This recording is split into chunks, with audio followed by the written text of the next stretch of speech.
Guys अब हम बात करेंगे अक्वायर्ड रीनल सिस्ट के बारे में। जो कंजेनाइटल सिस्ट होता है जैसे कि autosomal dominant polycystic kidney disease, autosomal recessive polycystic kidney disease, वो तो हमने पढ़ लिया कंजेनाइटल डिसऑर्डर्स में। जो अक्वायर्ड रीनल सिस्ट होता है ये काफी कॉमन फाइंडिंग होता है यूएसजी के अंदर, एनसीटी के अंदर। और इनका मैलिग्नेंट पोटेंशियल होता है कुछ ना कुछ। तो इनका एग्जैक्ट मैलिग्नेंट पोटेंशियल कितना है, कितना परसेंटेज ऑफ रिस्क है, वो जानने के लिए हमारे पास एक है बोस्नायक क्लासिफिकेशन। ये बोस्नायक क्लासिफिकेशन क्या किया हुआ है, इसमें है ग्रेडिंग। सिस्ट के लिए क्या है, ग्रेडिंग है। तो जो ग्रेड 1 वाला सिस्ट होता है ना बोस्नायक क्लासिफिकेशन के अकॉर्डिंग, वो होता है होमोजेनस एनेकोइक थिन वॉल्ड का सिस्ट एक्चुअली। और इसके अंदर कुछ नहीं होता, इसके अंदर बस फ्लूइड भरा होता है। ओके, कोई सेप्टा नहीं, कुछ नहीं। और इसकी जो वॉल होती है आपकी ग्रेड 1 वाले सिस्ट की, ये एनहांस भी नहीं करती कॉन्ट्रास्ट पे। ठीक है, इसकी जो रिस्क ऑफ कैंसर होता है वो बहुत कम होता है, 0 to 2%। दूसरा, ग्रेड 2 के अंदर क्या याद रखना है कि पहले वाले के अंदर कोई सेप्टा नहीं थे, ग्रेड 2 के अंदर ऐड हो गए सेप्टा, एक से दो सेप्टा ऐड हो गए। ओके, और ये सेप्टा अब एनहांस नहीं करते ऑन कॉन्ट्रास्ट। इतना इतना याद रखना है ग्रेड 2 के अंदर।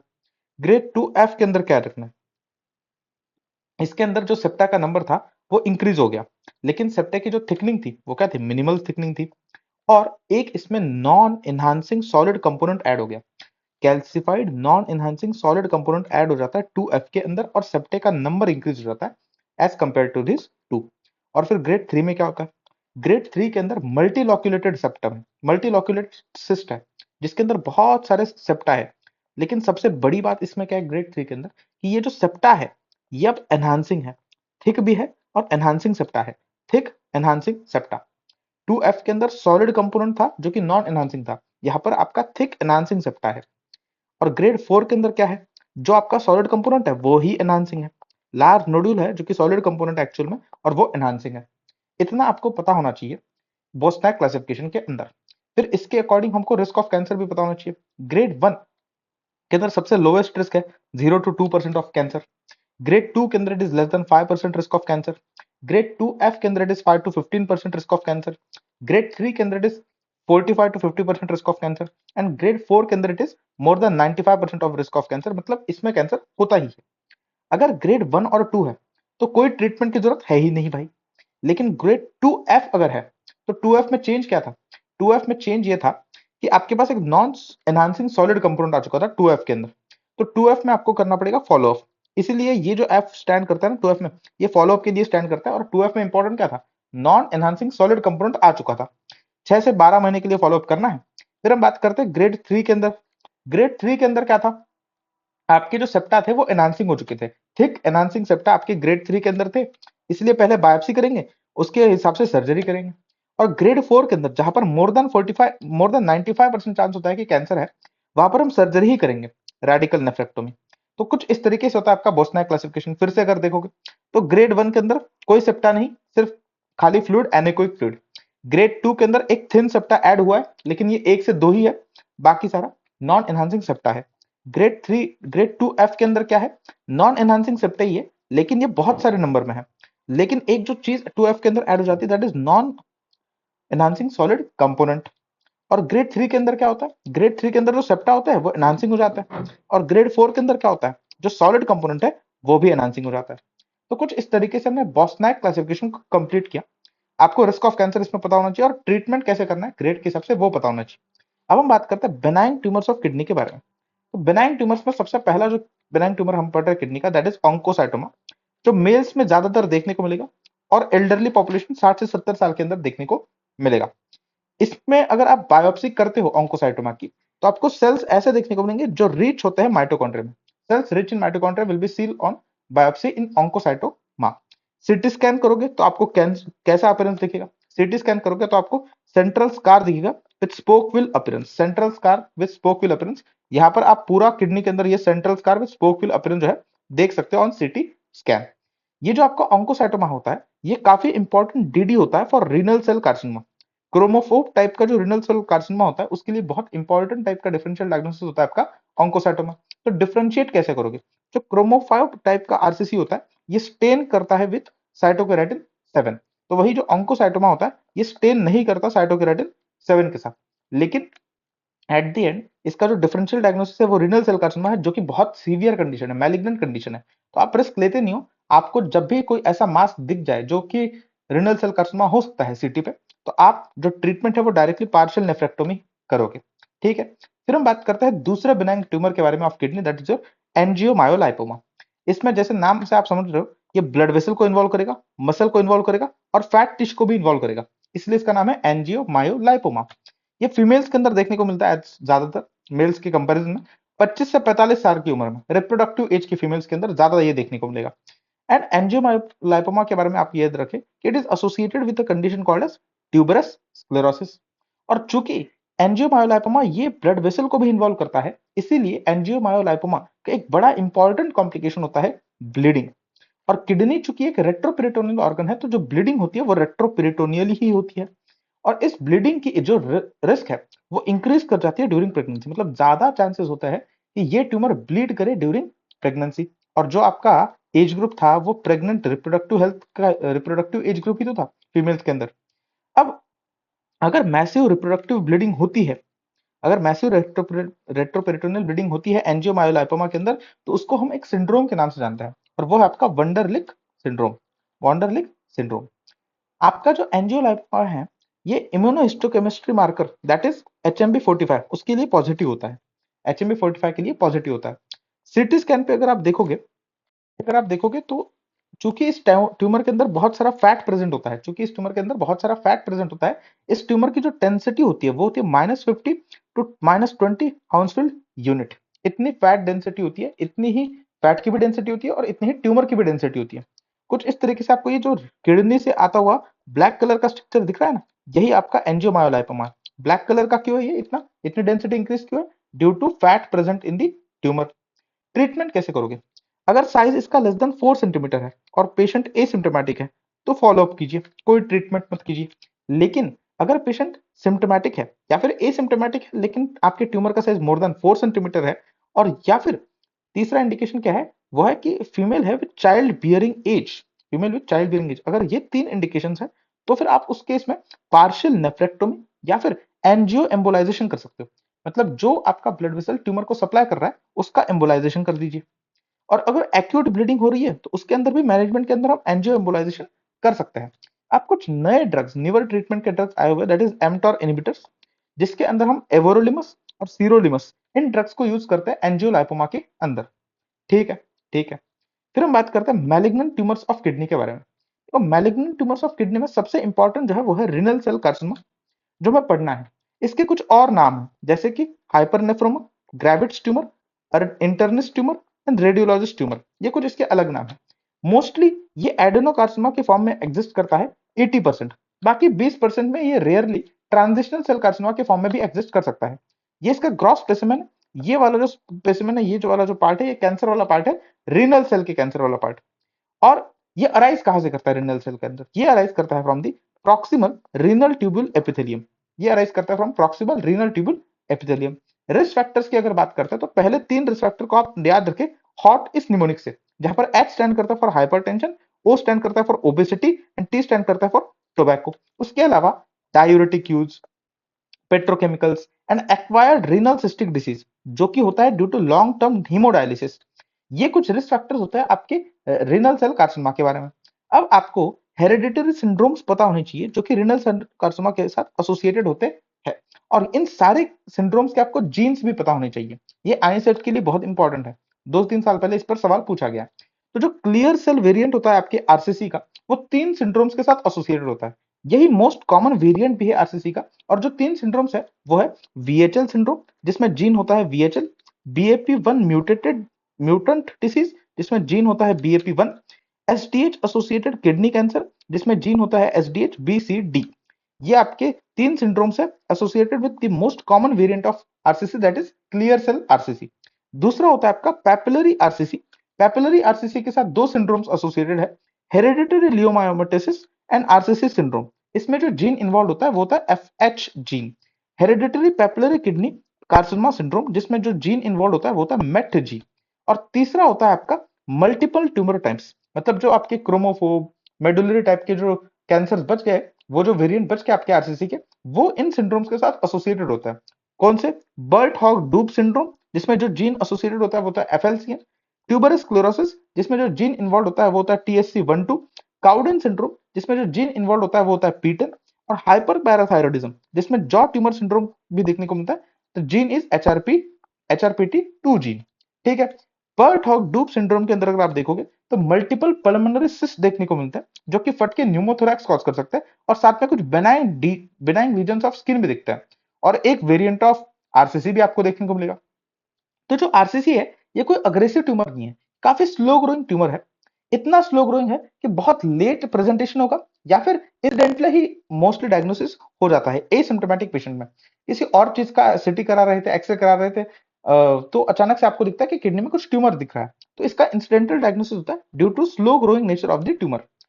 और इसका एक क्लासिकल ट्रायड होता है that is pain, mass and haematuria. ये क्लासिकल ट्रायड सिर्फ और सिर्फ 10% केसेस के अंदर ही आपको देखने को मिलता है। फिर आपको पता होना चाहिए कि कुछ पैरान्यूप्लास्टिक सिंड्रोम्स के बारे में जो कि एसोसिएटेड होता है विद रीनल सेल कार्सिनोमा, ये 35% केसेस के अंदर देखने को मिलता है। अब इन सारे पैरान्यूप्लास्टिक सिंड्रोम्स के अंदर सबसे मोस्ट कॉमन जो आपका पैरान्यूप्लास्टिक सिंड्रोम होता है वो होता है increase of ESR, that is erythrocyte sedimentation rate, most common paraneoplastic syndrome associated with RCC.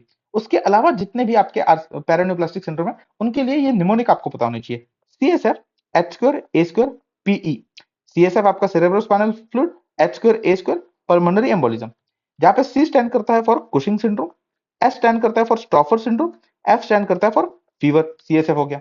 H में दो एच स्टैंड करते हैं, एक एच स्टैंड करता है फॉर हाइपरटेंशन, दूसरा स्टैंड करता है फॉर हाइपरकैल्सीमिया। ए में एक स्टैंड करता है फॉर अमाइलोइडोसिस, एक ए स्टैंड करता है फॉर अनेमिया। पी में पी स्टैंड करता है फॉर पॉलीसाइथेमिया, ई स्टैंड करता है फॉर इंक्रीज्ड ईएसआर। तो ये आपका निमोनिक है, जिसमें आपको अगर समझाना चाहे तो स्टॉफर सिंड्रोम क्या होता है, आपको लिवर के अंदर बिना मेटास्टेसिस के ड्यूरिंग आरसीसी एलएफटीज में एबनॉर्मलिटीज देखने को मिलती है।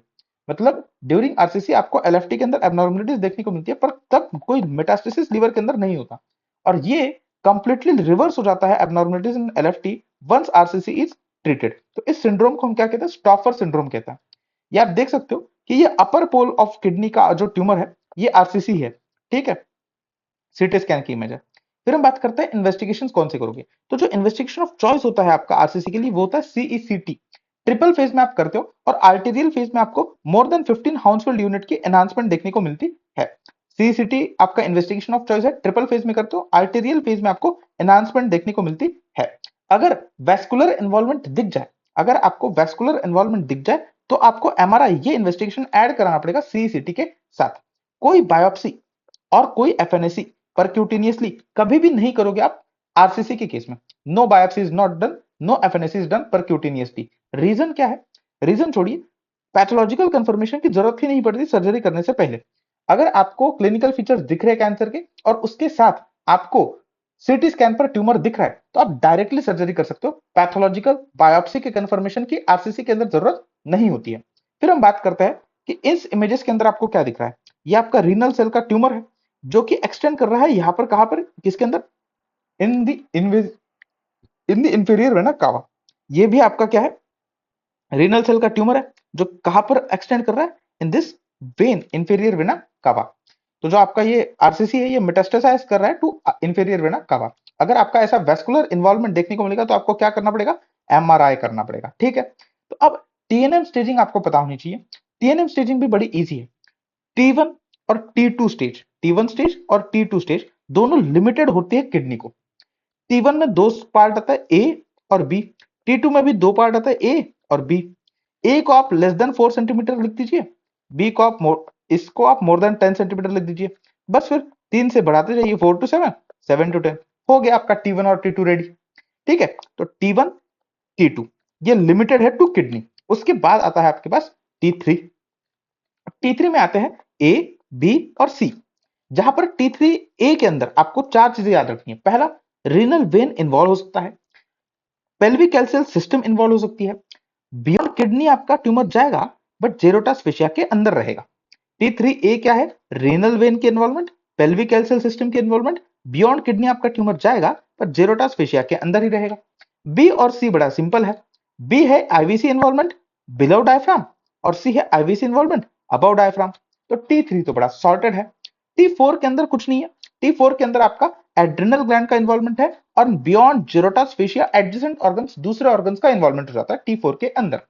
फिर हम बात करते हैं N0 मतलब नो नोडल मेटास्टेसिस, N1 मतलब regional lymph node metastasis, M0 मतलब नो डिस्टेंट मेटास्टेसिस और M1 मतलब डिस्टेंट मेटास्टेसिस। और डिस्टेंट मेटास्टेसिस कहां पर होता है मोस्ट कॉमनली? लंग्स में होता है। और लंग्स में जब डिस्टेंट मेटास्टेसिस होता है तो आपको एक्सरे पे क्या प्रिंट देखने को मिलता है?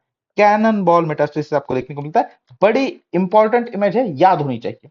ठीक है, कभी भी आप याद रखें कि अगर ये वैस्कुलर इन्वॉल्वमेंट होता है, आपका आईवीसी इन्वॉल्व हो जाता है, तो इन कंडीशंस में कभी भी आपको सर्जरी नहीं करनी, ऐसा कुछ है नहीं।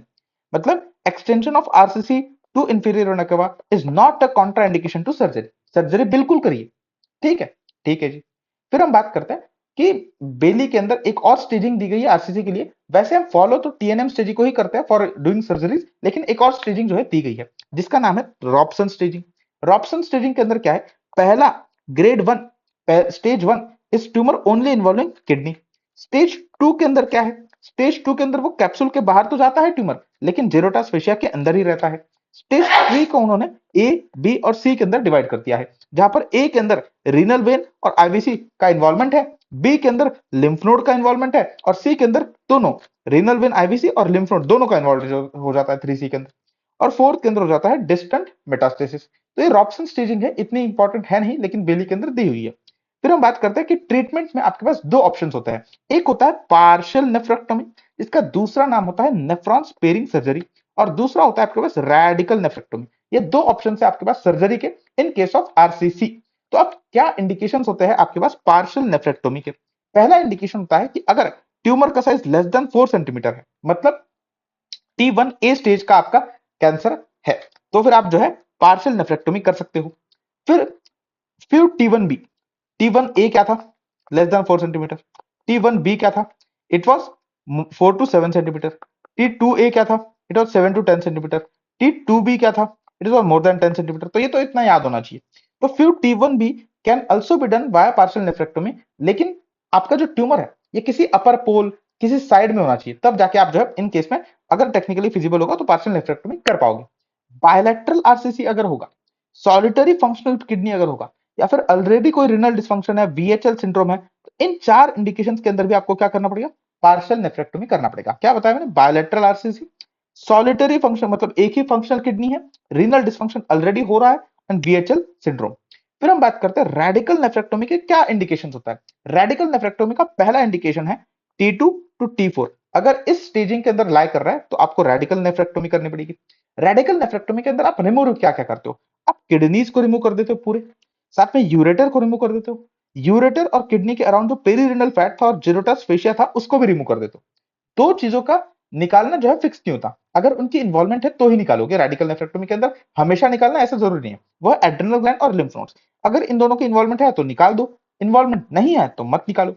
तो ये आपका रेडिकल नेफ्रेक्टोमी है। रेडिकल नेफ्रेक्टोमी के अंदर आप डायरेक्टली ब्लड वेसल से काट रहे हो, मतलब किडनी चला जाएगा, यूरेटर चला जाएगा, blood vessels, renal vein, renal artery चला जाएंगे, इसके अराउंड जो पेरीरिनल फैट था वो भी चला जाएगा। किसके अंदर? रेडिकल नेफ्रेक्टोमी के अंदर। लेकिन पार्शियल नेफ्रेक्टोमी के अंदर क्या होता है? आप वेसल्स को क्लैंप करते हो और इतने से ट्यूमर को जो है आप वेज रिसेक्शन के थ्रू बाहर निकाल रहे हो। ये होता है आपका पार्शियल नेफ्रेक्टोमी। फिर हम बात करते हैं कि आपके पास कोई पेशेंट आता है, काफी ओल्ड पेशेंट है with a lot of comorbidities, और उसके अंदर आप क्या करोगे? मतलब ये पेशेंट बेसिकली हाई रिस्क है सर्जरी के लिए। तो देखो, अगर ट्यूमर की साइज लेस देन 2 सेंटीमीटर है, अगर ट्यूमर की साइज लेस देन 2 सेंटीमीटर है, तो फिर तो आप एक्टिव सर्विलेंस पे भेज दीजिए। मतलब हर 6 से 12 महीने में जो है आप इमेजिंग करते रहिए। आपको अगर दिखेगा कि जो ट्यूमर का साइज है वो इंप्रूव नहीं कर रहा, मतलब बढ़ नहीं रहा, तो आप वैसे ही एक्टिव सर्विलेंस को चालू रखिए 6 से 12 महीने में। लेकिन अगर आपके ट्यूमर की साइज लेस देन 3 सेंटीमीटर है, तो उस केस में आपको परक्यूटेनियस अब्लेशन करना पड़ सकता है वाया रेडियो फ्रिक्वेंसी अब्लेशन या फिर क्रियोथेरेपी। तो ये होता है हाई रिस्क सर्जरी वाले पेशेंट्स के अंदर। मान लीजिए आपके पास सॉलिटरी किडनी है, मतलब एक ही किडनी है और उसके अंदर लार्ज ट्यूमर है, जिसके अंदर आप पार्शियल नेफ्रेक्टोमी नहीं कर सकते, रेडिकल नेफ्रेक्टोमी ही करनी पड़ेगी। मतलब T2 से लेकर T4 वाली स्टेज है बेसिकली, और एक ही किडनी है, वही एक फंक्शनल किडनी है। तो उस कंडीशन के अंदर आपको एक बहुत इंपॉर्टेंट सर्जरी करनी, that is bent surgery. Bent surgery के अंदर आप क्या करते हो? पूरा ट्यूमर के साथ पूरा किडनी रिमूव कर देते हो। किडनी को रिमूव करने के बाद आप करते हो partial nephrectomy outside the body. Partial nephrectomy करने के बाद जो आपका किडनी है उसको बारियम रिपेयर करते हैं और फिर ऑटो ट्रांसप्लांट करते हैं उस पेशेंट के अंदर। क्योंकि उस पेशेंट के अंदर एक ही किडनी था ना, इसीलिए हम ऑटो ट्रांसप्लांट कर देते हैं। फिर हम बात करते हैं कि अगर स्टेज 4 का आपका आरसीसी है, मतलब मेटास्टेटिक आरसीसी है, तो उसमें दो कंडीशन हो सकती है। पहली कंडीशन क्या है कि आरसीसी जो है रिसेक्टेबल है विद अ फ्यू मेट्स, मतलब बहुत एक दो से मेट्स है, तो उस केस में रेडिकल नेफ्रेक्टोमी करिए, और जो छोटे छोटे से एक दो मेट्स है उनको भी आप निकाल दीजिए via metastasectomy. Radical nephrectomy plus metastasectomy. अगर आपका आरसीसी रिसेक्टेबल है विद मल्टीपल मेट्स, अगर मल्टीपल मेट्स होता है तो उसमें हम क्या करते हैं, साइटोरिडक्टिव नेफ्रेक्टोमी करते हैं। और ये पैलिएटिव नेफ्रेक्टोमी मान लीजिए, ऐसा है सर्जरी, पैलिएटिव सर्जरी है जिसमें हम ट्यूमर बर्डन को बस डिक्रीज कर रहे हैं ताकि सर्वाइवल का जो टाइम है वो इंक्रीज हो रहा है। ठीक है, फिर हम बात करते हैं कि आरसीसी रीनल सेल कैंसर, ये कीमोथेरेपी रेडियोथेरेपी को बिल्कुल रिस्पॉन्ड नहीं करता, not chemo sensitive not radio sensitive. Targeted therapy को हम यूज कर सकते हैं, लेकिन उसके लिए ये तीन फर्स्ट लाइन ड्रग्स अभी न्यूली यूज होता है, सुनिट्रिनिब, सोराफिनिब एंड पैजोफेनिब, ये तीन टारगेटेड थेरेपी के अंदर यूज होता है। पहले आपके इंटरल्यूकिन 2, इंटरफेरोन गामा, बिवाकिजुमैब और इवरलिमस ये भी यूज होते थे, अब आपके ये ट्रीटमेंट के अंदर यूज होता है टारगेटेड थेरेपी के अंदर। फिर कुछ सब टाइप्स होते हैं आपके आरसीसी के, या फिर वेरिएंट भी बोल सकते हो। पहला होता है सबसे most common clear cell type of RCC, ये अराइज करता है पीसीटी से। म्यूटेशन इसमें होता है with on the chromosome number 3G, और ये वीएचएल सिंड्रोम के साथ एसोसिएटेड होता है। जो आपका पैपिलरी आरसीसी है, ये भी आपके पीसीटी से आता है। It is the most common type of RCC which is seen in hemodialysis associated disease.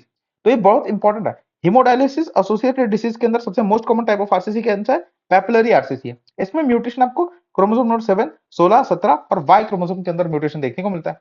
Chromophobe type जो होता है वो आपका बेस्ट प्रोग्नोसिस देता है, क्रोमोफोब टाइप जो होता है ये बेस्ट प्रोग्नोसिस देता है, और ये आपके एंजियोलाइपोमा का डिफरेंशियल डायग्नोसिस भी होता है क्रोमोफोब टाइप। कलेक्टिंग डक्ट वाला जो टाइप होता है ये अराइज करता है फ्रॉम डीसीटी, और इसका पुअर प्रोग्नोसिस होता है। तो वही जो मेडुलरी डक्ट वाला होता है ये भी डीसीटी से अराइज करता है। It is associated with sickle cell trait, medullary type वाला, और ये वर्स प्रोग्नोसिस के साथ होता है। तो वर्स प्रोग्नोसिस किसका, मेडुलरी वाले का। लास्ट के जो दो है कलेक्टिंग डक्ट और मलेरियन डक्ट वाले, मेडुलरी वाले, ये दोनों आपके डीसीटी से आ रहे हैं, ऊपर के दोनों आपके पीसीटी से आ रहे हैं। ठीक है, ये वीएचएल से एसोसिएटेड था, ये हेमोडायलिसिस के डिसीजेस के साथ एसोसिएटेड था, और क्रोमोफोब वाले का बेस्ट प्रोग्नोसिस था। अब हम बात करते हैं विल्म्स ट्यूमर के बारे में। तो विल्म्स ट्यूमर का दूसरा नाम होता है नेफ्रोब्लास्टोमा। ये मोस्ट कॉमन रीनल ट्यूमर है चिल्ड्रन के अंदर। ये 5% ऑफ चाइल्डहुड ट्यूमर्स कंस्टिट्यूट करता है, एंड 5% होता है बायलैटरली। ये बेसिकली अराइज करता है फ्रॉम एम्ब्रियोनिक नेफ्रोजेनिक टिश्यू, जिसे हम ब्लास्टिमा के नाम से भी जानते हैं। 1 से 4 साल के बच्चों के अंदर दिखेगा, और 3 साल का इसका पीक एज होता है। क्लिनिकल फीचर्स की बात करते हैं तो मोस्टली हमेशा ऐसा क्लिनिकल फीचर ऐसा आएगा, मोस्ट कॉमनली क्या रहेगा, एब्डोमिनल मास। पेरेंट्स को एब्डोमिनल मास फील होगा और वो डॉक्टर के पास जाएंगे। उसके अलावा haematuria, hypertension, pain, weight loss, fever, ये थोड़े कम रेयर क्लिनिकल फीचर्स होते हैं। फिर हम बात करते हैं what are the syndromes associated with Wilms tumour. तो विल्म्स ट्यूमर के साथ दो जीन्स एसोसिएटेड होती है, WT1 जीन, WT2 जीन। दोनों जीन्स क्रोमोसोम नंबर 11 प्रेजेंट है। WT1 जीन के साथ दो सिंड्रोम्स एसोसिएटेड है, पहला है वैगर सिंड्रोम, दूसरा है डेनिस ड्रैश सिंड्रोम। वैगर सिंड्रोम के अंदर चार चीजें होती हैं, Wilms tumour, aniridia, genito urinary abnormality, mental retardation. वैगर का ही फुल फॉर्म है ये। और डेनिस ड्रैश सिंड्रोम के अंदर भी तीन चीजें होती है, एक होता है विल्म्स, दूसरा होता है मेल सूडो हर्माफ्रोडाइट, और तीसरा होता है progressive nephropathy. Wilms, male pseudo hermaphrodite और प्रोग्रेसिव नेफ्रोपैथी, ये तीन चीजें होती है डेनिस ड्रैश सिंड्रोम के अंदर। फिर इस WT2 जीन के साथ जो आपके सिंड्रोम्स एसोसिएटेड होता है वो कौन सा होता है, Beckwith Wiedemann syndrome, Simpson syndrome और पर्लमैन सिंड्रोम। इसमें से सिम्पसन और पर्लमैन आपको पढ़ने की जरूरत है नहीं, बेकविथ विडमैन सिंड्रोम बड़ा इंपॉर्टेंट है। इसमें आधी बॉडी की हेमी हाइपरट्रॉफी होती है, मैक्रोग्लोसिया होता है, ओम्फैलोसील होता है, विसरोमेगैली होता है, एड्रेनल कॉर्टेक्स का ट्यूमर होता है, और साथ में विल्म्स ट्यूमर होता है। तो दो ट्यूमर्स है, एड्रेनल कॉर्टेक्स और विल्म्स का ट्यूमर है। दो चीजों का बड़ा हो रहा है, मैक्रोग्लोसिया मतलब टंग बड़ी हो रही है, और विसर जो होते हैं वो बड़े हो रहे हैं, और साथ में hemi hypertrophy of body and omphalocele, ये दो चीजें अलग है। ये होते हैं बिकविथ विडमैन सिंड्रोम के अंदर। ये आप इन्वेस्टिगेशन करोगे तो आपका सीसीटी जो रहता है वो इन्वेस्टिगेशन ऑफ चॉइस होता है, एमआरआई भी आप कर सकते हो। अगर आप देखोगे तो सीसीटी के अंदर आप देख सकते हो कि मिड लाइन को आपका विल्म्स ट्यूमर जो है क्रॉस नहीं करता, मिड लाइन को आपका जो विल्म्स ट्यूमर है क्रॉस नहीं करता। ट्रीटमेंट के अंदर आपके पास दो चॉइस है, एक तो आप पहले सर्जरी करो रेडिकल नेफ्रेक्टोमी, उसके बाद कीमो दो, या फिर आप पहले कीमो करो और फिर उसके बाद आप सर्जरी करो रेडिकल नेफ्रेक्टोमी। कुछ लोग बोलते हैं कि ये बेटर अप्रोच है, कुछ लोग बोलते हैं कि ये बेटर अप्रोच है। बट बात यह है कि दोनों के अंदर एक्चुअल में जो सर्वाइवल रेट है वो सेम टाइम से इंक्रीज करता है, तो आप कौन सा भी कर सकते हो। इंडिया के अंदर मोस्टली यही प्रेफर्ड होता है। कीमोथेरेपी आप जो यहाँ पर देते हो उसका फुल फॉर्म होता है VCD, जहां पर वी स्टैंड करता है फॉर विनक्रिस्टिन, सी स्टैंड करता है फॉर साइक्लोफॉस्फेमाइड और डी स्टैंड करता है फॉर डॉक्सोरुबिसिन। विल्स ट्यूमर के अंदर हम जो स्टेजिंग करते हैं वो पोस्ट सर्जरी स्टेजिंग करते हैं। पोस्ट सर्जरी जो स्टेजिंग होती है उसमें 5 स्टेजेस आता है। पहला स्टेज 1 जो होता है उसमें स्टेज 1 और 2 के अंदर आप इतना याद रखो कि कंप्लीटली एक्सरसाइज्ड है। स्टेज 1 और स्टेज 2 दोनों कंप्लीटली एक्सरसाइज्ड है।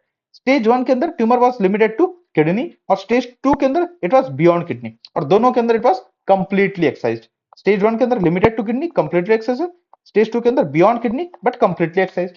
स्टेज 3 के अंदर रेसिजुअल ट्यूमर रह चुका है, मतलब कुछ ट्यूमर का पार्ट रह चुका है but it is confined to abdomen.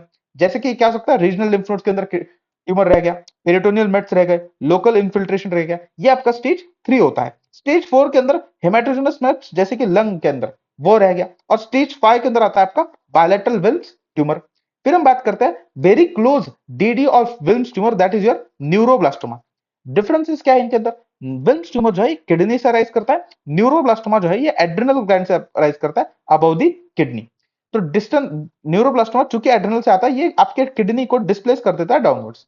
Wilms tumour जैसे मैंने बताया ये मिडलाइन को क्रॉस नहीं करता, ये मिडलाइन को क्रॉस करता है।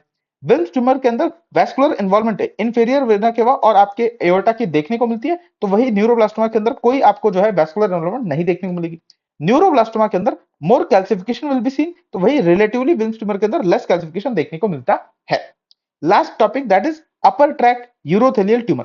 ये बेसिकली आपके अराइज करते हैं from renal pelvis and ureter. Pelvis और यूरेटर से अराइज करने वाला ट्यूमर होता है अपर ट्रैक्ट यूरोथेलियल ट्यूमर। ये एक्चुअल में एक ट्रांजिशनल सेल कार्सिनोमा है, जिसके कुछ ये आपके यूरिनरी ब्लैडर के कैंसर के जो रिस्क फैक्टर्स होते हैं उसी की तरह कुछ इनके भी रिस्क फैक्टर्स होते हैं, टोबैको, एनिलिन, डायएनाल्जेसिक, पेट्रोकेमिकल, साइक्लोफॉस्फेमाइड।